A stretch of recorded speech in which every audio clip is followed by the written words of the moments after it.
Syukran, jazakumullah khairan. Assalamualaikum warahmatullahi wabarakatuh, Ustaz. Waalaikumsalam. Saya Asep. Mohon maaf, Kang Asep, inilah yang sudah punya ikatan sedunia. Abdul Somad belum ada persatuannya, Asep udah ada. Dari Pondok Sabilul Mutanin mengenai perbedaan al-ghais dengan al-matar. Apa beda ghais dengan matar? Ketika Nabi sedang khutbah, tiba-tiba datang seorang laki-laki Arab Badui, halakatil amwal. Ya Rasulullah, ternak-ternak saya di kampung sudah mati, kering kerontang, kebun saya juga mati, tolong doa supaya turun hujan. Nabi tidak mengatakan amtir, tidak digunakan kata matar, tapi digunakan kata ghais. Aghisna, aghisna, aghisna, turunkan hujan, turunkan hujan, turunkan hujan. Kapan penggunaan matar? Fasa'a matarul munzarin, seburuk-buruk air yang turun sebagai azab. Amtir alaina hijaratan, turunkanlah hujan kepada kami batu. Jadi dari dua penggunaan tadi, kalau ghais itu untuk hujan sebagai rahmat, kalau matar itu biasanya digunakan untuk sebagai laknat.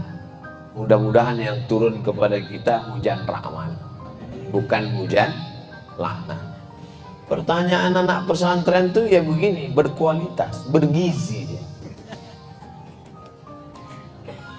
Bagaimana dengan agama selain Islam yang awalnya tidak percaya pada Tuhan Esa, tapi ketika hendak meninggal mereka mengucapkan syahadat atau percaya adanya Tuhan, dan Tuhan itu Esa. Kata Imam Fakhruddin Ar-Razi, malaikat maut di keningnya tertulis la ilaha illallah. Supaya apa? Supaya semua orang yang tidak bertauhid pada saat dia mati, pas ngelihat kening malaikat maut, dia baca la, dan tidak perlu menggerakkan mulut. Kalau nyebut Bang Haji tetap menggerakkan mulut, bolon. Tapi kalau menyebut la ilaha illallah nggak perlu menggerakkan mulut. La ilaha. Kenapa? Karena saat sakaratul maut itu berat. Maka ditulis, saking inginnya Allah, wala tamutunna illa wa antum, jangan mati melainkan dalam keadaan muslim. Makanya ketika sholat kita katakan, inna salati wa nusuki wa mahyaya wa mamati lillahi rabbil alamin la syarika lahu wa bidzalika umirtu wa ana minal, saya ingin mati muslim. Tapi kenapa kalau mati muslim, kenapa orang muslim itu mesti bersyahadat, disaksikan orang ramai di masjid? Supaya jenazahnya bisa diurus fardu kifayah, dimandikan, dikapankan, disolatkan, dikuburkan. Kenapa di karena nggak bisa mandi sendiri. Maka dikapankan, dimandikan, disolatkan. Bapak Ibu semuanya selesai sholat Jumat ini jangan pulang. Kita tunggu ada yang mau syahadat masuk Islam. Saudaraku, sesungguhnya yang bersaksi ini adalah semua yang hadir. Gunanya untuk apa? Kalau tiba-tiba dia mati, jenazahnya jangan diurus keluarganya, tapi diurus umat Islam. Kalau sudah masuk Islam, jangan cuma dikasih kain sarung, tapi dimasukkan dalam mu'alaf center supaya dikontrol ibadahnya. Saya kalau mensyahadatkan orang, saya nanya, ini yang bertanggung jawab nemanin dia ngaji siapa? Jangan sampai dia rusak, tidak, kita bertanggung jawab di hadapan Allah SWT. Tapi seandainya dia bersyahadat menjelang matinya itu, maka insya Allah dia husnul khatimah. Allah mahtim lana bi husnul khatimah. Ustaz, gimana supaya kita husnul khatimah? Istiqomah. Gimana supaya kita istiqomah? Berjamaah. Apa nama jamaahnya? MPP. Setelah berjamaah, insya Allah istiqomah. Kalau sudah istiqomah, pasti husnul khatimah. Apa nama jamaahnya? Sabilul Muhtadin. Apa nama jamaahnya?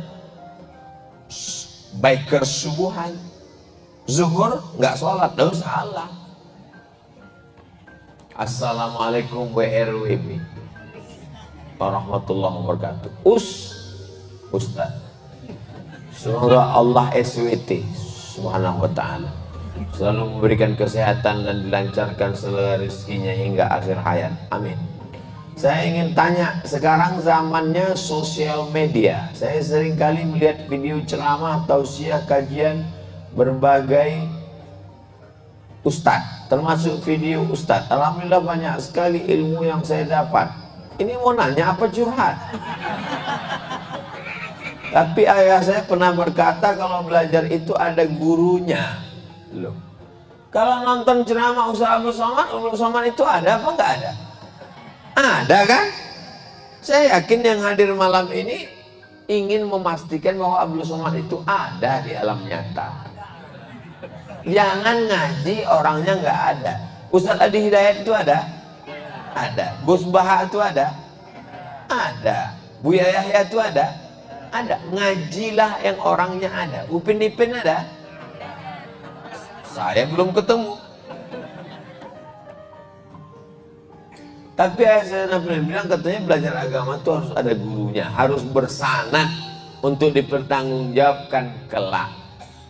Kalau kata gurunya, saya ijazahkan kitab yang saya kaji ini kepada kamu semua, maka walaupun melalui YouTube ijazahnya diterima. Maka kita bilang qabiltu ajaztukum jami'a marwiyati wa muallafati wa muhadarati. Aku ijazahkan semua ilmu-ilmu yang selama ini kuajarkan, semua kitab-kitab yang kutulis, semua ceramah-ceramah, tausiah-tausiah, zikir-zikir, hadis-hadis, ijazah ammah. Jawabannya qabiltu, aku terima. Bagaimana hukumnya atau pendapat Ustaz tentang hal tersebut? Iya, mesti berguru, gurunya mesti ada, dan gurunya mesti ahlus sunnah wal jamaah. Jangan berguru kepada Syiah, jangan berguru kepada Khawarij, jangan berguru kepada Murji'ah, jangan berguru kepada sekuler, jangan berguru kepada liberal, jangan berguru kepada agnostik, jangan berguru kepada ateis. 3. Akidahnya ahlus sunnah wal jamaah. Fikihnya bermazhab. Kita di Indonesia mazhab Syafi'i dengan tetap menghormati mazhab Hanafi, Maliki dan Hambali. Bertasawuf, berakhlak sunni, bukan falsafi, seperti Imam Junaid al-Baghdadi dan Imam al-Ghazali. Ihya Ulumuddin. Para habaib kita, dari Habib Umar bin Hafiz yang ada sekarang sampailah kepada para habaib kita yang ada di Indonesia ini. 3. Akidahnya Asy'ari, Sunni. Fikihnya Syafi'i. Tasawufnya Imam Abu Hamid al-Ghazali. Satu lagi Pak Ustaz. Ya, saya ada orang yang memiliki hobi olahraga pencak silat. Doakan saya semoga hobi saya bisa bermanfaat bagi agama. Bagus. Coba kalau Ustaz Abdul Somad pencak silat, mana berani bazar-bazar ngejek, patah-patah ginjalnya. Bernilai ibadah di mata Allah. Doakan saya juga semoga saya bisa tembus pelatnas dan juara nasional serta internasional. Di akhir majelis kita doakan semuanya. Mudah-mudahan semuanya yang kesulitan-kesulitan dimudahkan Allah. Yang belum ketemu jodoh ditemukan dengan jodoh yang soleh-solehah. Yang bilang amin yang belum nikah aja. Anak-anaknya anak-anak yang soleh dan solehah mati dalam keadaan husnul khatimah. Nanti di akhir majelis kita berdoa semua. Ini kertasnya lebar, pertanyaannya dikit. Bagaimana caranya kita membayar hutang? Ya bayar aja. Kalau orangnya sudah tidak tahu kemana, tanya Google. Dengan siapa membayarnya Pak Ustadz? Atau dilupakan aja? Pertama cari ahli warisnya. Ahli warisnya sudah tidak ada satupun ditemui. Pertama hitung berapa utangnya. Utangnya 100.000. Tahun berapa? Tahun 80. 100.000 tahun 80-an itu emasnya berapa gram? 1 gram. Berarti bayarnya tahun 2022 bukan 100.000, tapi pakai 1 gram emas. Karena yang stabil itu adalah emas. Makanya nikah maharnya pakai emas. Kalau pakai mukena nggak stabil, lapuk. Bagi yang belum nikah, yang udah apa boleh buat, terima aja lah mukena itu. Kalau tahun 80 1 gram emas, bayarnya di tahun 2022 juga 1 gram. 1 gram emas sekarang 1.100.000 atau berapa gitu. Tapi karena kita udah lama kenal, ya udah 1 juta aja. Bayar 1 juta, serahkan ke lembaga yang dinikmati umat, bukan dinikmati personal. Serahkan ke lembaga yang dinikmati umat. Di mana itu lembaga yang dinikmati umat?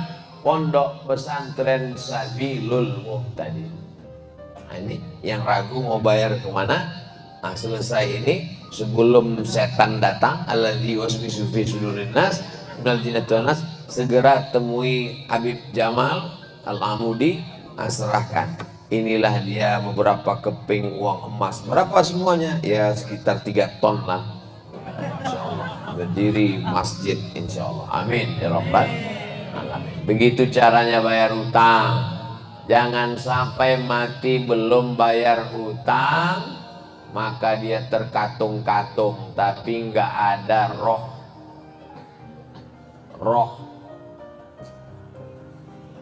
Apa nama istilah roh? Roh gentayangan dalam Islam nggak ada, guys. Innalillahi wa inna ilaihi raji'un. Jangan nanti mana tahu ada orang di Pandeglang kerasukan setelah Abdul Somad meninggal di Riau. Dipanggil sama Habib. Assalamualaikum. Waalaikumsalam warahmatullahi wabarakatuh. Ini siapa?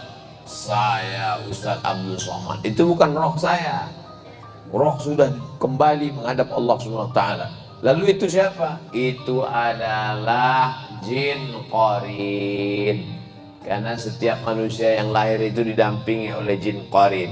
Jinnya ikut makan dengan dia. Itulah maka baca doa Allah mabarik lana fi ma razaqtana wa qina azabannar. Jinnya enggak ikut. Itulah maka masuk WC Allahumma inni a'udzubika minal khubuthi wal khaba'is. Dia enggak ikut. Itulah makanya sebelum jalan bismillahirrahmanirrahim Allah la haula wala quwwata illa billah. Jinnya enggak ikut. Itulah makanya sebelum tidur bismika Allahumma ahya wa amut, supaya enggak ikut. Itulah makanya sebelum hubungan kelamin dibaca doa, jangan supaya dia ikut berkontribusi 25%. Nah, kitanya mati, jin qarinnya enggak mati. Dan dia ikut dulu perjalanan dakwah Abdul Somad itu. Ketika ditanya, kalau memang betul kamu Abdul Somad, di manakah kamu pada malam 18-19 Agustus? Saya sedang berada bersama MPP di majelis pesantren Sabilul Muhtadin. Ini Ustaz Somad? Bukan. Kalau orang berilmu dia tahu ini adalah jin qarin yang belum mati. Orangnya sudah mati, tapi dia tetap hidup. Nah, mudah-mudahan kita dijaga dari gangguan-gangguan insyaallah. Ala hazihi niyya wa kulli niyatin salihah. Al-Fatihah. A'udzubillahi